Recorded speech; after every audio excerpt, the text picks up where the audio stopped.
Hagias Youth and Teens. Apa kabar? Tetap semangat. Sebelum kita mulai ibadah kita pada sore hari ini, kita akan berdoa lebih dulu. Bapa, kami bersyukur, berterima kasih atas kasih-Mu yang begitu luar biasa dalam hidup kami. Terima kasih atas kekuatan, kesehatan yang Kau berikan kepada kami sampai pada hari ini kami masih bisa ada. Itu semua hanya kasih karunia Tuhan. Terima kasih Tuhan, sebentar lagi kami akan beribadah Tuhan. Lawatan-Mu terjadi atas kami Tuhan yang mendengarkan, yang biarlah setiap orang yang melihat ibadah online pada saat hari ini Tuhan dijamah oleh Engkau, dilawat oleh Engkau. Terima kasih Tuhan, hanya di dalam nama Tuhan Yesus, haleluya, amin. Hagias Youth and Teens, siap memuji Tuhan. Kita sama-sama mau tinggikan nama Tuhan.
Mari kita siapkan hati kita untuk menyembah Dia lebih lagi. Ya, terima kasih Tuhan.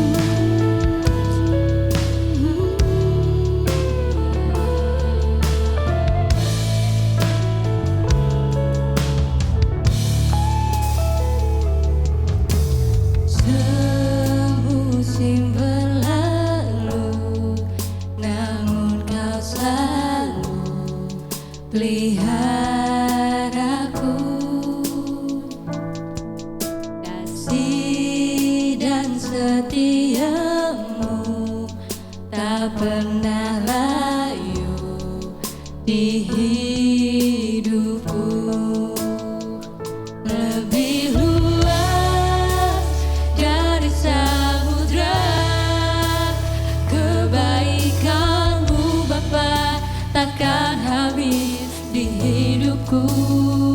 Lebih tinggi dari cakrawala, tak terbatas kasih-Mu. Sungguh ku bersyukur.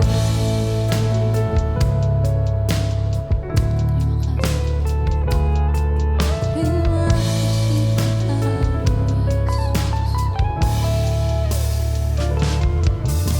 Semusim berlalu, namun Kau selalu peliharaku.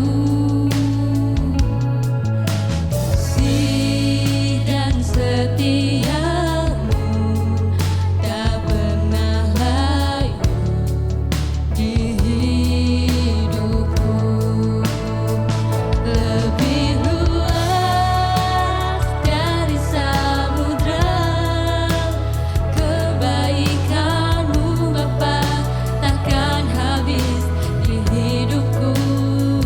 Lebih tinggi dari cakrawala, tak terbatas kasih-Mu.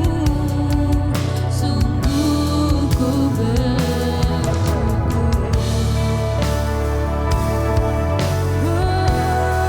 Terima kasih Tuhan, kami tinggikan nama-Mu. Sebab Engkau yang layak disembah, ya setia. Engkau yang layak dipuji, Engkau yang layak dikatakan.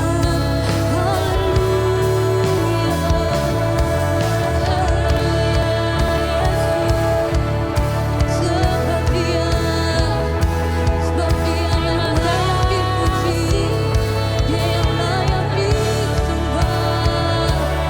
Engkau yang layak baik, Engkau layak baik, sebab Engkau yang layak disembah. Terima kasih Tuhan.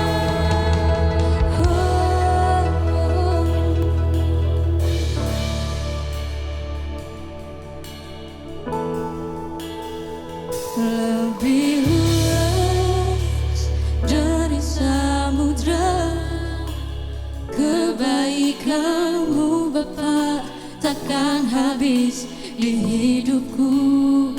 Lebih tinggi dari cakrawala, tak terbatas kasih-Mu.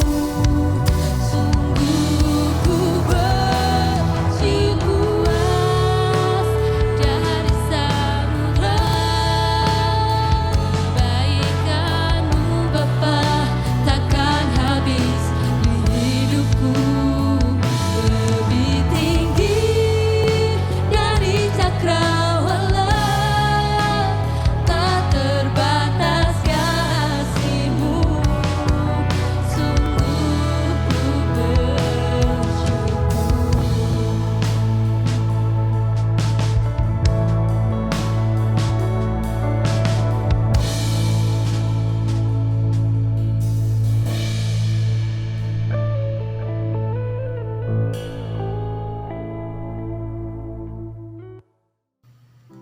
Mari anak-anak muda, tundukkan kepala kita berdoa. Bapa surga, terima kasih Tuhan. Hari ini kami akan dengar firman Allah. Berkati firman ini, bukakan hati kami untuk siap dengar firman Tuhan. Dalam nama Yesus kami berdoa, haleluya, amin. Shalom anak-anak muda, apa kabar? Lama tidak bertemu, tapi percayalah, Tuhan ada beserta dengan kita. Kita akan dengar firman Tuhan. Mari buka Alkitabmu, kita dengar firman Tuhan. Ayub pasal 14 ayat yang pertama dan ayat yang kedua. Lalu kita akan melompat ayat 7 sampai ayat yang ke-10. Kak Chandra akan bacakan. Manusia yang lahir dari perempuan singkat umurnya dan penuh kegelisahan. Seperti bunga ia berkembang lalu layu, seperti bayang-bayang ia hilang lenyap dan tidak dapat bertahan. Ayat yang ke-7 sampai ayat yang ke-10. Karena bagi pohon masih ada harapan. Apabila ia ditebang, ia bertunas kembali dan tunasnya tidak berhenti tumbuh. 8. Apabila akar menjadi tua di dalam tanah dan tunggulnya mati di dalam debu, maka bersemilah ia setelah diciumnya air dan dikeluarkannya ranting seperti semai. Ayat 10. Tetapi apabila manusia mati, maka tidak berdayalah ia. Bila orang binasa, di manakah ia? Ayub bicara tentang kefanaan manusia. Saat ini Ayub sedang dalam keadaan stres, dalam keadaan yang frustasi, dalam keadaan yang putus asa. Ia mengalami sesuatu yang menurutnya di luar batasnya. Bahkan tidak ada manusia di bumi ini yang seperti Ayub pencobaannya. Anak-anak muda, Ayub ini dalam kondisi putus asa ini dia membandingkan manusia dengan pohon. Ketika pohon ditebang, ia mengatakan ketika itu maka tunas akan tumbuh kembali. Tetapi manusia tidak akan. Dalam keadaan putus asa, pikiran akan kacau. Hari ini Kak Chandra akan bicara tentang temanya adalah New Normal. Harapan yang baru, normal yang baru, New Normal. Kita baca ayat yang ke Ayub pasal 10 ayat yang pertama. Aku telah bosan hidup. Aku hendak melampiaskan keluhanku. Aku hendak berbicara dalam kepahitan jiwaku. Kondisi Ayub kehilangan harapan, bosan hidup. Ada yang bosan hidup? Belajar hari ini, dengar firman Tuhan hari ini. Dalam tekanan, kantong menipis, kiriman belum ada, transferan belum ada, buka PO, buka jualan apa saja, kayaknya macet.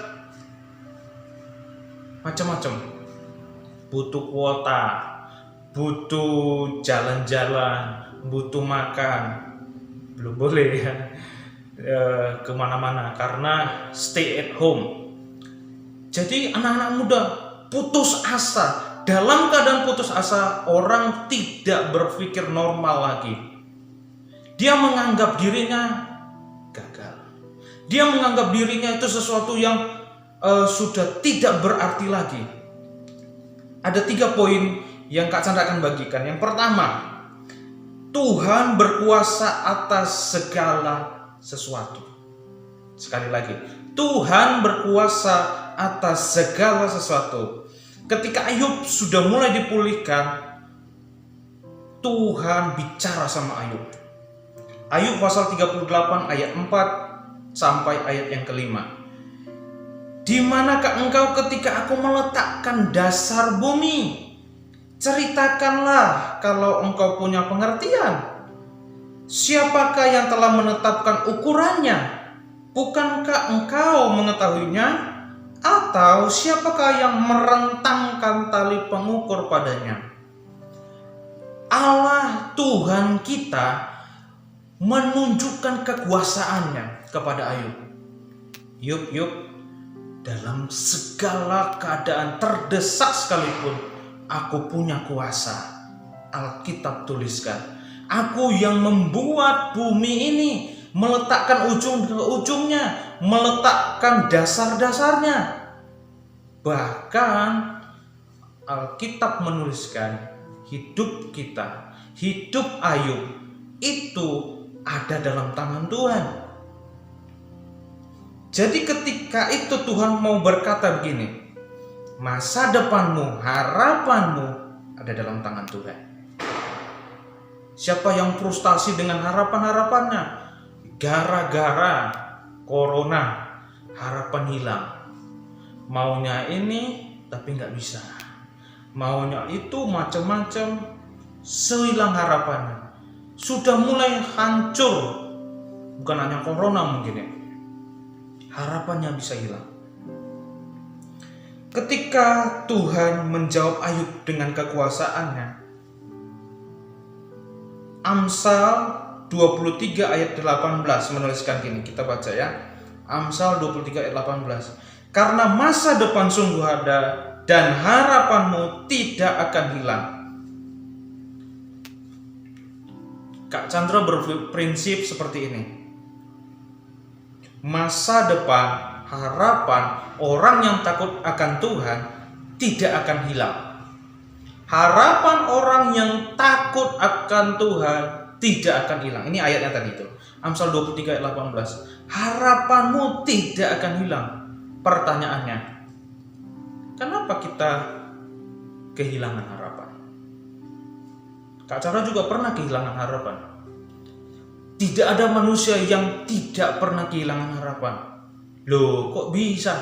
Kak Chandra ngomong tadi tidak akan kehilangan harapan. Alkitab menuliskan itu, harapan tidak akan hilang. Apakah kita kurang takut akan Tuhan sehingga kita kehilangan harapan? Apakah kita berdoanya kurang? Apakah kita membaca Alkitabnya kurang? Apakah sikap kita kepada Tuhan kurang? Bukan soal itu. Ketika kita takut akan Tuhan, kita pun bisa kehilangan harapan. Loh, tadi kan ngomongnya tidak kehilangan harapan. Kehilangan harapan bukan seperti yang kita pikirkan. Mazmur 32 ayat 8. Aku hendak mengajar dan menunjukkan kepadamu jalan yang harus kau tempuh. Aku hendak memberi nasihat, mataku tertuju padamu. Jadi orang yang takut kepada Tuhan itu tidak kehilangan harapan. Melainkan harapannya, tujuannya diubah oleh Tuhan. Diubah. Kenapa Tuhan ubah? Karena mungkin saja harapan yang kita buat itu hanya untuk memuaskan nafsu kita. Itu hanya untuk keadaan kita, jasmani kita, untuk keinginan kita. Tidak sesuai dengan rencana Tuhan, tidak sesuai dengan keinginan Tuhan. Tuhan ubah. Jadi Tuhan tidak hilangkan harapan, tapi Tuhan ubah. Kenapa? Rancangan Tuhan itu lebih baik. Harapan yang Tuhan tunjukkan, harapan yang Tuhan lakukan di dalam kita itu lebih baik daripada yang kita canangkan sendiri. Oke, mau nggak bilang begini, Tuhan, ini harapanku. Kalau sesuai dengan Tuhan, Tuhan akan tunjukkan, Tuhan akan selesaikan. Tapi kalau tidak sesuai dengan Tuhan, aku ikut dengan Tuhan. Oke, yang kedua, evaluasi setiap proses. Amsal 1 ayat 7, takut akan Tuhan adalah permulaan pengetahuan, tetapi orang bodoh menghina hikmat dan didikan. Tuhan memberikan hikmat kepada kita, Tuhan memberikan pengetahuan kepada kita untuk mengerti apa yang kita hadapi, apa yang kita lakukan, termasuk harapan. Ketika kita seolah-olah putus harapan, kita akan mengerti kenapa harapan itu tidak terjadi. Kita harus evaluasi, apakah caranya kita salah, apakah kita harapan itu tadi seperti yang tadi itu sesuai dengan nafsu kita saja, ataukah harapan itu tidak berkenan dengan Tuhan, macam-macam yang lainnya. Jadi takut akan Tuhan itu menjadikan kita itu orang yang berpengetahuan. Hikmat yang kita miliki itu membuat kita mengerti. Kenapa sih? Kenapa sih ini tidak terjadi? Kita harus mengerti. Evaluasi setiap proses yang kita alami. Ada contoh dalam Alkitab, Matius 2 ayat 12. Dan karena diperingatkan dalam mimpi supaya jangan kembali kepada Herodes, maka pulanglah mereka ke negerinya melalui jalan lain.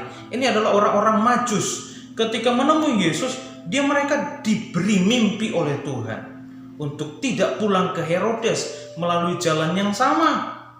Tapi Tuhan peringatkan, Tuhan beri hikmat untuk melalui jalan yang lain. Kalau mereka bandel, tetap Herodes habisin. Tapi karena mereka dengar-dengaran, mereka tahu, mereka mengevaluasi, mereka mengerti, sehingga ada ketaatan yang muncul. Harapan, jalan yang baru, jalan yang lain Tuhan tunjukkan. Yang ketiga, optimis dengan harapan baru dan cara yang baru. Nah ini, kadang-kadang kita terlampau galau dengan harapan yang tidak